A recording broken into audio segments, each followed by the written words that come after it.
le ministre Dano Djedje a fait une conférence de presse et il a fait le point de la situation. À l'heure où on est, Gala Kolibi, membre de la commission communication de notre parti, excusez-moi, est porté disparu.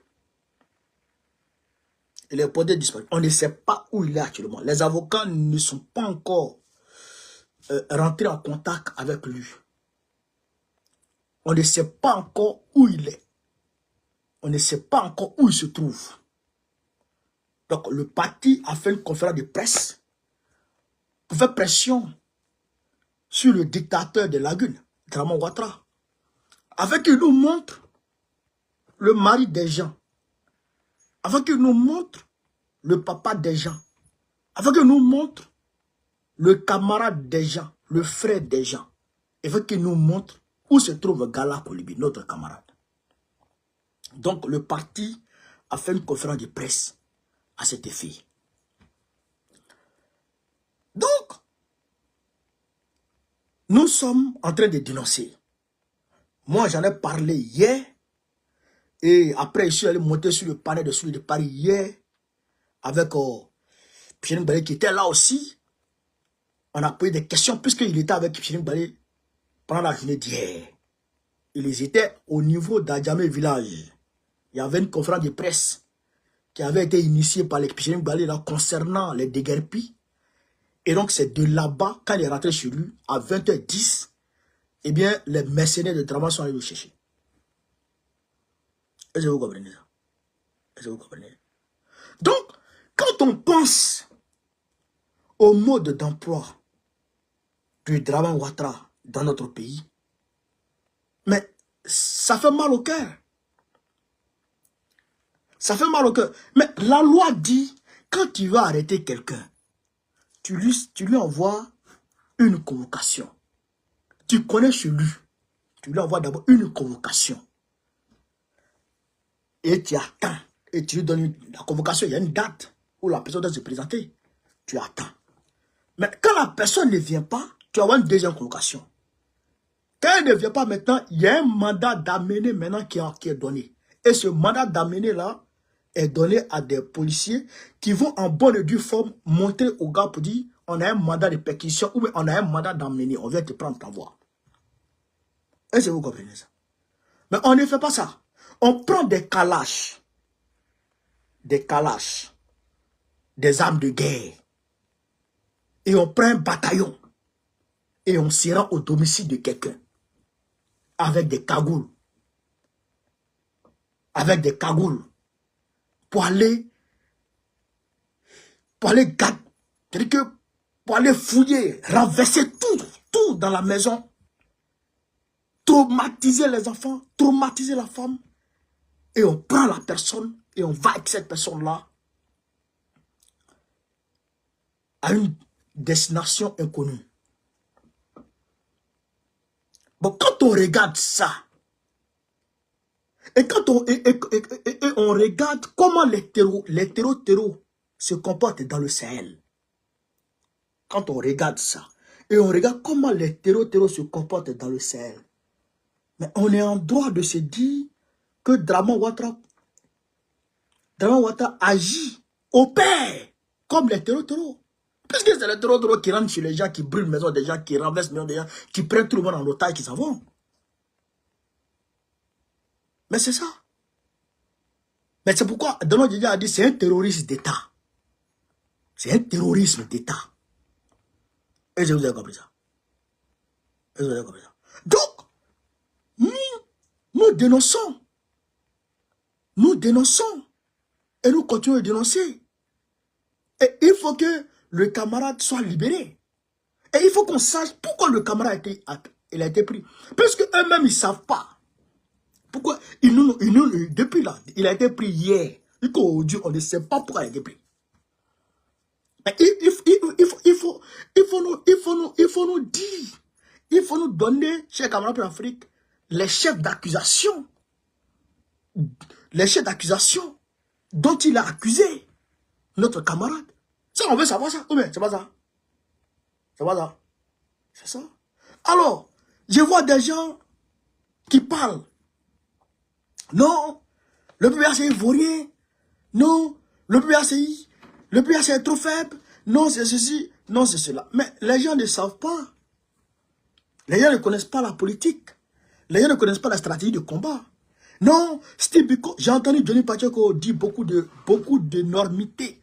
Non, Steve Biko est là-bas. Pourquoi les gens n'appellent pas pour que Steve Biko soit libéré? Pourquoi ceci, pourquoi cela? On ne fait rien pour Steve Biko. Mais, si Gbagbo n'avait pas parlé publiquement de Steve Biko, si on n'avait pas engagé les procédures qu'on avait engagées, Steve Biko serait mort aujourd'hui. Il l'aurait torturé à mort. Il y a des choses qu'on ne vous dit pas. Mais il y a des choses qui sont faites grâce à Gbagbo. Mais les gens parlent. Les gens parlent. Le PAC est faible. Non, le PAC n'est pas faible.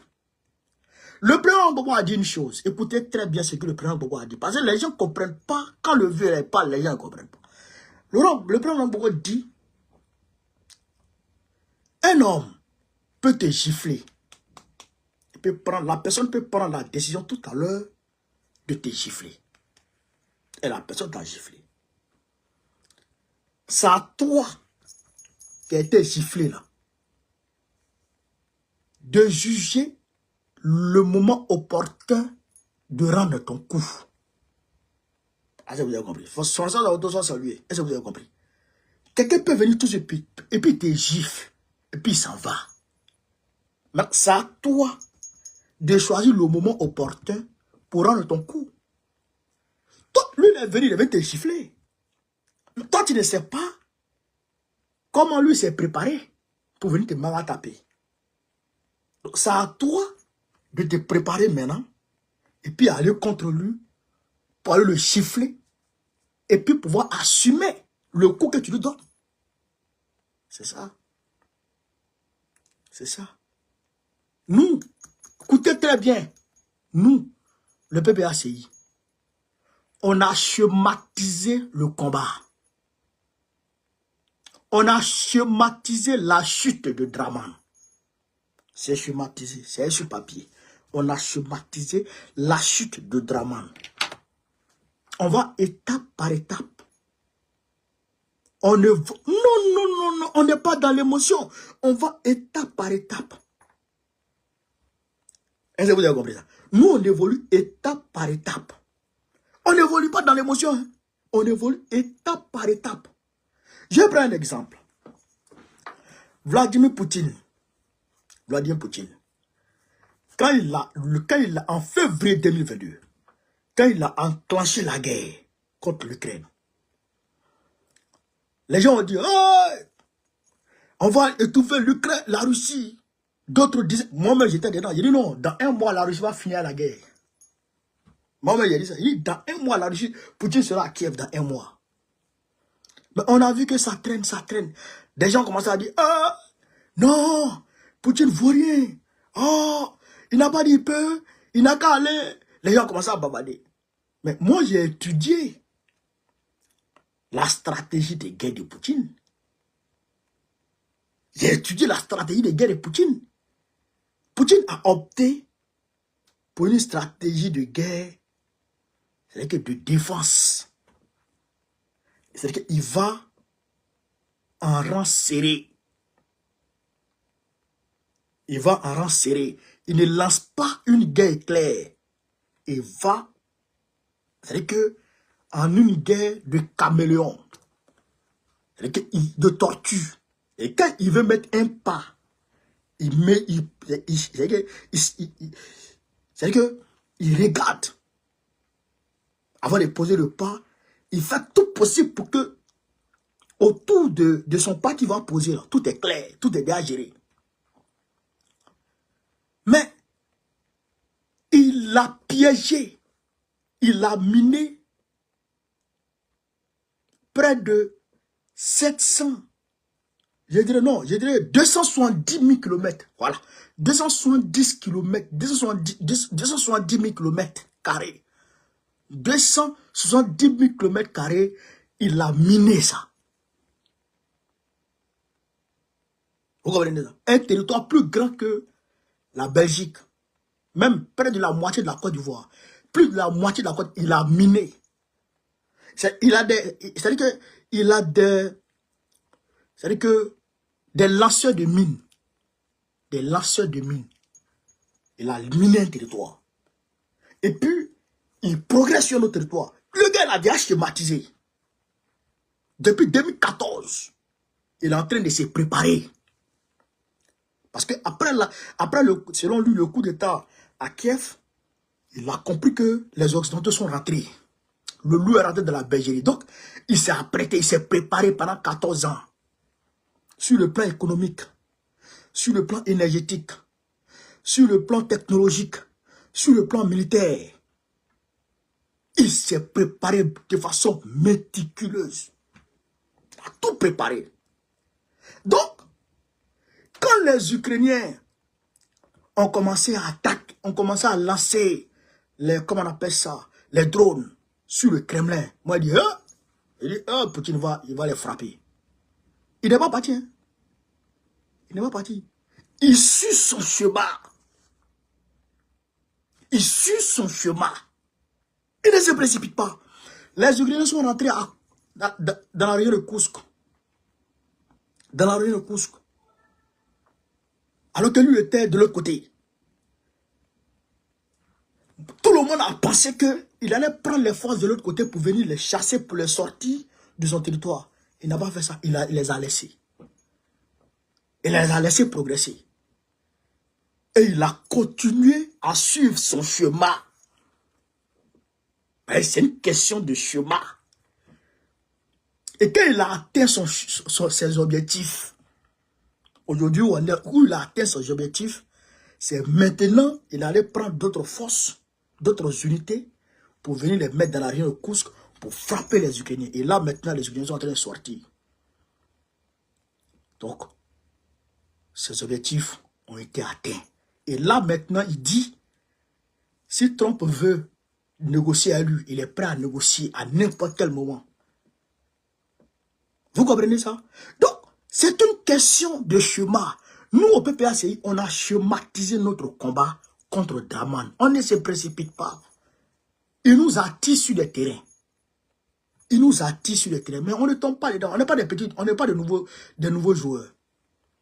On n'est pas des petits joueurs ni des nouveaux joueurs. On ne nous attire pas. On est sur notre chemin.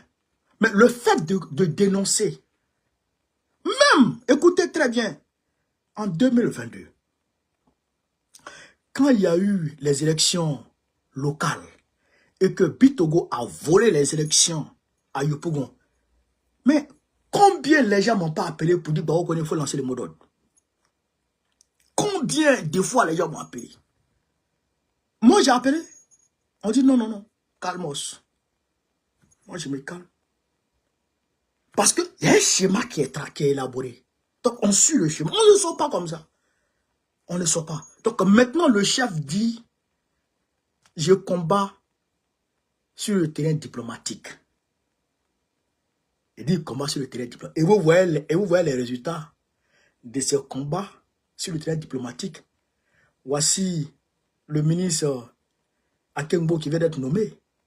On va y arriver. Voici Awadomelo qui est au BRICS. On va y arriver.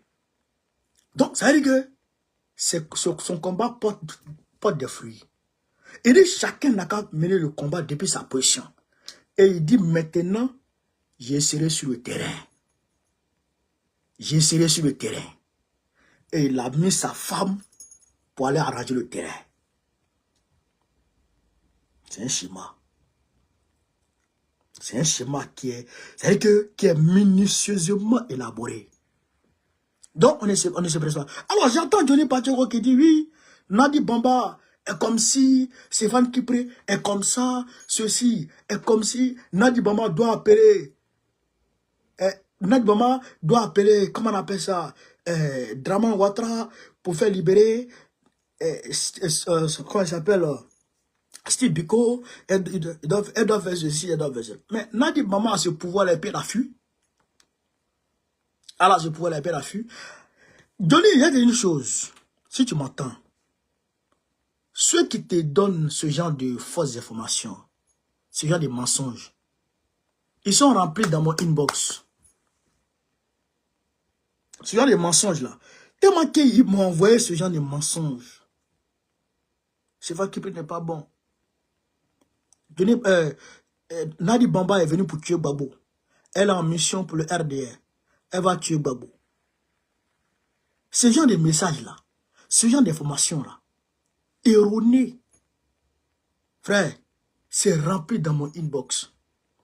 Mais un homme qui a une tête et qui utilise sa tête pour réfléchir, et quand il regarde le parcours de cette femme avec son mari, il sait que celle-là, son objectif, c'est être première dame. Si tu me dis que Nadi Bamba va être première dame, ça, il te dit, tu as raison. Mais pour dire qu'elle veut tuer son mari, ou elle est en mission pour le RDR, il te dit, tu mens. Parce que mon cerveau me sert à réfléchir. Mon cerveau me sert à réfléchir. Mon cerveau ne me sert pas à braser les informations, les fausses informations, comme un débutant. Moi, je suis un 10. Moi, je suis un 10. Moi, je ne suis pas un waworo. Moi, je ne suis pas un planté. Donc, il faut te calmer. Hein?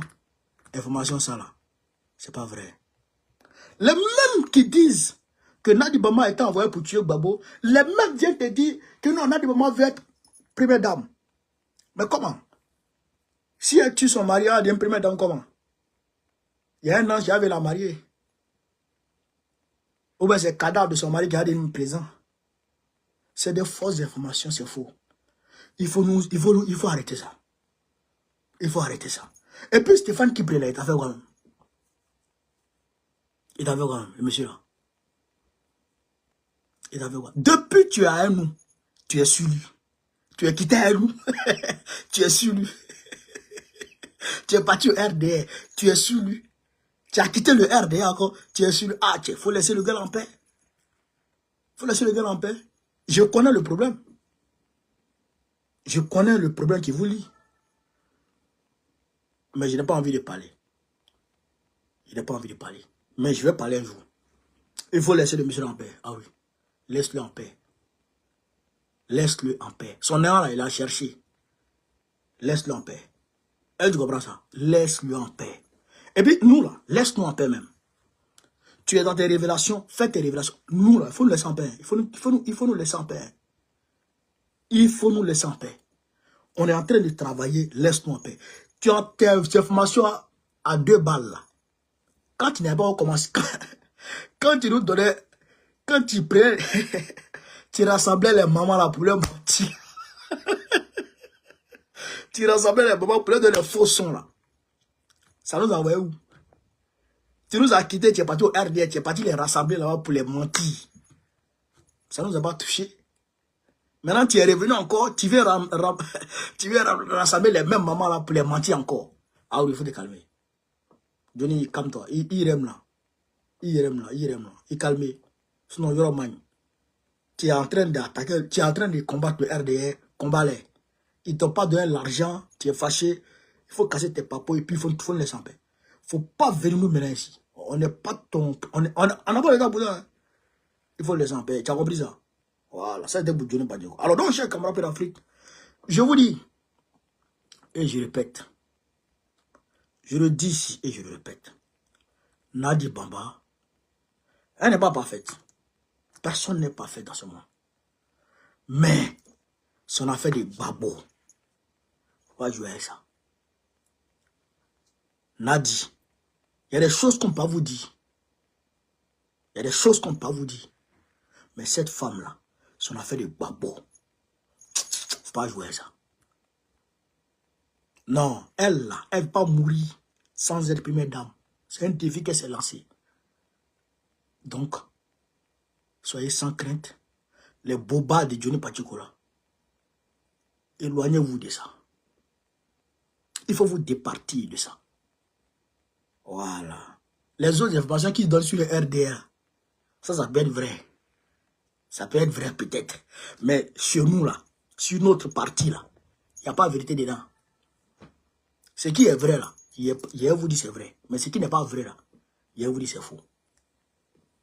Ce qu'il a dit sur Nadi et puis Stéphane Kébri, c'est faux. C'est faux. Qui était, c'est un menteur. Voilà. Alors, quand je dis ça, chers camarades d'Afrique, on sait où on va. Nous sommes un parti organisé. On sait où on va. On sait d'où on vient et on sait où on va. On va vers la victoire de 2025. Frère, on va vers la victoire de 2025. À grands pas. Et puis, il n'y a rien à faire. C'est sûr comme jamais. Alors, chers camarades d'Afrique, toujours dans Gala Kolbi, ils avaient invité le ministre Liabi Douayoua. Le RDR avait invité le ministre Liabi Douayoua.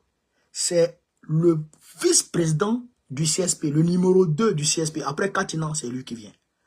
Comme il était ministre de la communication, alors le RDR l'avait invité pour le décorer. L'année passée, ils l'ont décoré. Donc, il avait déjà accepté l'invitation. Mais quand hier, ils sont allés prendre Gala Kolibi, il dit, hey, votre invitation là, il ne veut plus. Il a fait communiquer. Je voudrais ici saluer le ministre. Je voudrais ici saluer le ministre Liabi. Ce genre de personnes intègres, on n'en trouve plus. Monsieur le ministre, je suis au garde à vous. Soyez salués. Soyez remerciés. Soyez fortifiés. Recevez mes salutations militantes. Je suis au garde à vous en tant que votre subordonné. C'est ça aussi qui est la réalité. Alors, chers camarades d'Afrique, on va continuer avec notre direct. On va continuer avec notre direct. Non, mais tant messieurs. Non, mais tant messieurs, frère. Voilà, non, mais tant messieurs. Alors, Gilbert Akengbo, nommé président de la commission de réflexion de l'AES. Les gens, il y a certains qui disent que c'est pour créer la monnaie. Il a été nommé à la commission de création de monnaie. Les gens disent beaucoup de choses. Il est nommé, il est le président de la commission de réflexion de l'AES. Commission de réflexion de l'AES.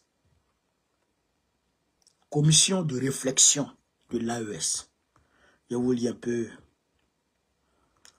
L'ancien premier ministre ivoirien Gilbert Akengbo de 2011 a été désigné président de la commission de réflexion des pays de l'AES. Cette nomination marque une reconnaissance de son expertise académique et politique au sein de l'Afrique de l'Ouest. L'AES est regroupant des pays tels que le Mali, le Burkina Faso, le Niger et tout, a confié à M. Akengbo cette responsabilité stratégique afin de guider une commission composée de 2070 personnes, de 2070 intellectuels africains, 2070 éminentes personnalités africaines. C'est lui qui est le président de ça. Cette instance est chargée de développer des réflexions sur les enjeux sociopolitiques, économiques et environnementaux majeurs de la solution. En fait, il faut dire que c'est une cellule comme AES. Ceux-là sont forts. Ils veulent aller loin. Ils veulent aller loin. Au Quai d'Orsay, il y a une cellule qu'on appelle la cellule Afrique. C'est une cellule qui travaille avec le ministère des Affaires étrangères.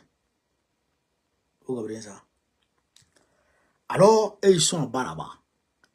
Eux, il y a des personnalités qui réfléchissent à l'Afrique. Eux, ils sont là pour l'Afrique. C'est que sur 50 ans, ils schématisent la politique française de l'Afrique. Vous comprenez ça? Donc, l'AES a vu ça. Et l'AES a reproduit ça encore dans l'AES. Excusez-moi, dans l'espace. Donc, ils ont choisi les éminentes personnalités, les intellectuels crâneux. Et ils leur ont dit, réfléchissez, comment on va faire une monnaie, on va faire notre monnaie, comment on va élaborer notre politique, comment on va faire pour, je dirais, pour développer le social. En tout cas, comment on va faire pour développer l'AES en toute souveraineté et en toute indépendance. Mais, Gbagbo avait dit un jour, parce que quand le vieux il parle, c'est après les gens disent, ah, Gbagbo avait dit. Il a dit que si Ouattara ne peut pas faire libérer les 49 mercenaires, ces 49 mercenaires qui étaient au Mali là, ils n'ont qu'à lui l'appeler. Lui, il a ses réseaux là-bas, dans l'AES. Est-ce que vous avez compris? Il dit, lui, il a ses réseaux dans l'AES. Vous voyez les réseaux là? Vous voyez les réseaux là? On dit, président, papa, donne-nous quelqu'un pour présider cette commission. Ouais. Donne-nous quelqu'un pour présider cette commission. Comme il a confiance en Akengbo, il dit, bon, Akengbo va là-bas. Il dit, prenez Akengbo. L'AES n'a même pas réfléchi. Il dit, bon, c'est toi le président. C'est la même chose qui s'est passée avec la Russie. C'est la même chose qui s'est passée avec la Russie. Les Russes, ils avaient besoin de quelqu'un. Ils avaient besoin de quelqu'un pour gérer l'alliance des BRICS dans l'AES, en Afrique de l'Ouest et en Afrique centrale. Ils ont appelé Gbagbo. Ils ont appelé Gbagbo. Gbagbo leur a dit, bon, on va donner le voir là-bas. Et puis c'est fini. Comment Bana? Frère, quand les gens voient le vieux là, comme il ne porte pas veste beaucoup, ils s'amusent à lui. Ils s'amusent à lui. Combien d'Africains sont rentrés à la CPI et puis sont sortis comme ça, sans être condamnés? Combien d'Africains sont rentrés là-bas et puis sortis? Mais vous n'avez pas vu les échanges de mails entre Sarkozy et puis Luis Moreno Ocampo, et puis entre Dramane Ouattara et ce monsieur, dans Mediapart, une presse française. Vous n'avez pas vu? Qui a fait ça? Qui a fait fuiter ces échanges-là? Qui a intercepté? Aujourd'hui, le Mali intercepte des communications entre Dramane Ouattara et puis Boubou Sissé. Les gens pensent que ça quitte en haut pour tomber. Ça, c'est les œuvres de Poutine, ça. Et donc, depuis 2010-2011, après la chute de Bachar, après la chute de Kadhafi, après l'attaque de la Syrie, Poutine, il s'est assis dans sa chambre. Ce que je vous dis là, c'est l'une de ses proches collaborateurs comment on appelle ça, qui a dit ça. Et j'avais compris. Elle dit que Poutine, il s'asseyait dans sa maison et il met le film de ce qui s'est passé en Irak. Il met le film de ce qui s'est passé en Syrie. Il met le film de ce qui s'est passé en Libye. Il met le film de ce qui s'est passé en Côte d'Ivoire. Et il remet sa tête. Et il dit, les Occidentaux, si on ne s'est pas levé, ils vont finir par tous nous tuer. C'est là qu'il a pris la décision, en 2011, d'aller sauver Bachar al-Assad. et il a sauvé Bachar Assad. C'est là Chegou et puis Prigojine ont eu des prises de tête. Mais tout ça, c'est un autre débat. On va vous expliquer ça dans notre émission. Mais depuis lors, il dit il faut que je libère l'Afrique. La France, pour la faire tomber, il faut libérer l'Afrique. Mais sur qui est-ce qu'on peut compter pour mener le combat de l'Afrique? Sur qui est-ce qu'on peut compter? Il a regardé, ses conseillers lui ont dit, c'est Gbagbo. C'est Gbagbo. Grâce à Gbagbo, tu peux libérer l'Afrique. Et bien entendu, avec les Africains qui ont la volonté. Voilà. Donc, c'est là, depuis lors, sa collaboration intense avec le président Gbagbo. Est-ce que vous comprenez ça? Donc, les gens ne savent pas ça. Mais ils sont là, ils regardent les choses. Voilà maintenant, Faouan, le président a fait nommer Akembo là-bas. Donc, c'est Draman qui a peur. C'est Draman qui tremble. Mais nous, on avance. Nous, on avance. Chers camarades. Nous, on avance, hein. On est devant Dougou, allez là, il nous parle. Alors, toujours dans l'AES, Bazoum, son dossier refait surface. Là encore, il faut qu'on essaie de parler un peu pour que les gens calment leurs ardeurs. Mohamed VI, le roi du Maroc, toujours, a été approché par la France. Pour que la France, pour que il arrive, pour qu'il demande la libération de Bazoum. C'est le même Mohamed VI qui a entamé la diplomatie pour que les 4 Wawara de la DGSE qui étaient détenus à Ouagadougou soient libérés.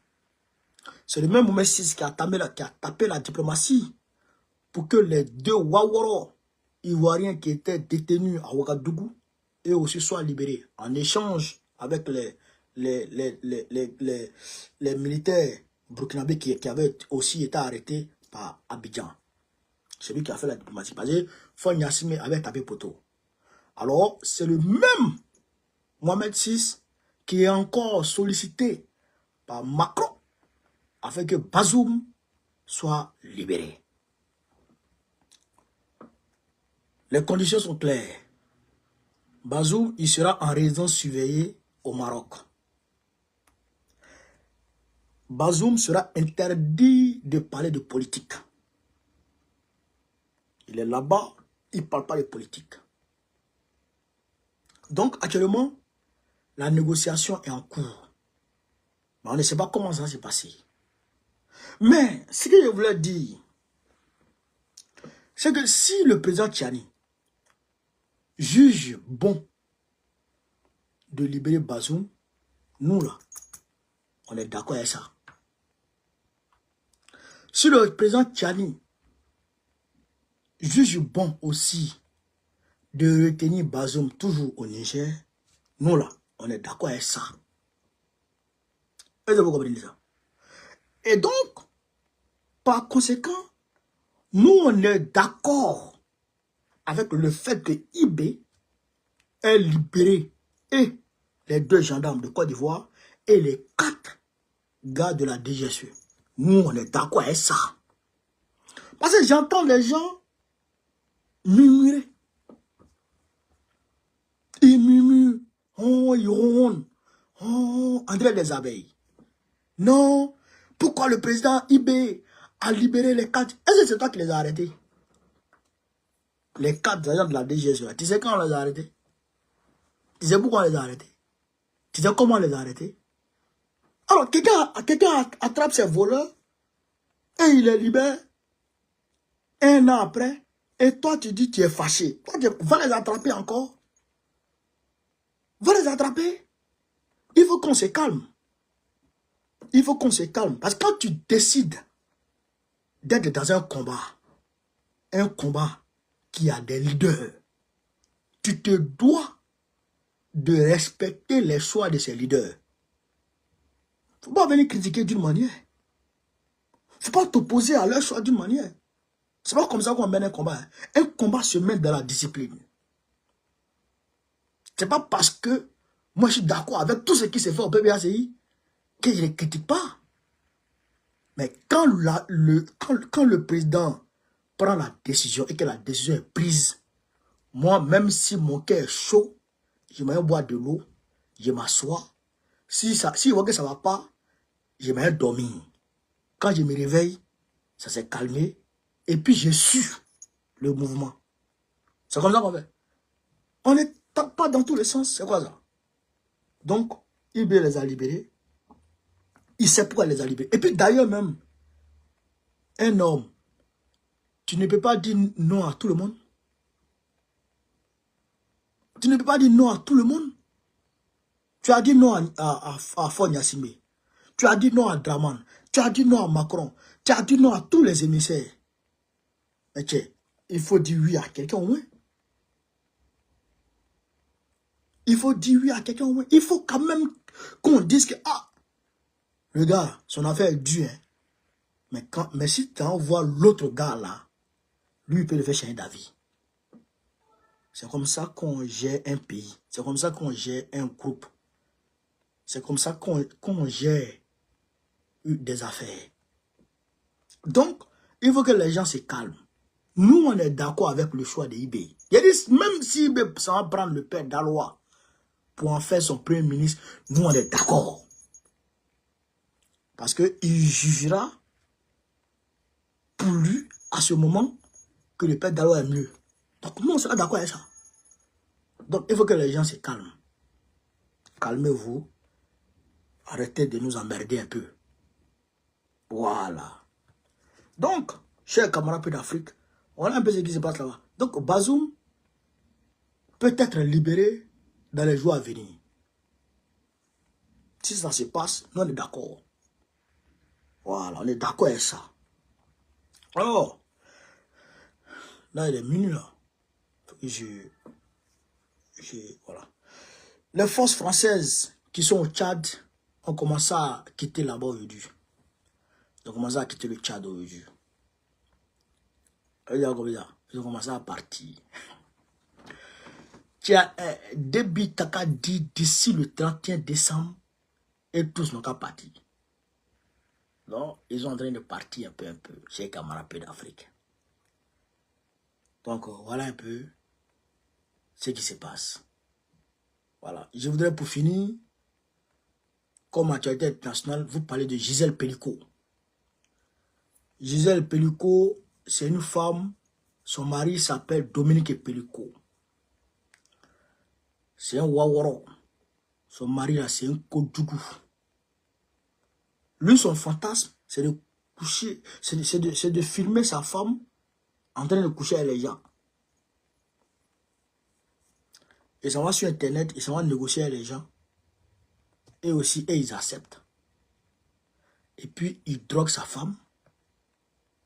Et les gens viennent coucher avec sa femme. Et il est content. Une femme avec qui tu as des enfants. Mais Gisèle Pelicot, quand elle est tombée sur l'ordinateur qui comportait ces vidéos et ces images, près de 1000 vidéos et images, elle a tout pris, elle est partie porter plainte. Ils l'ont condamné à la peine maximale.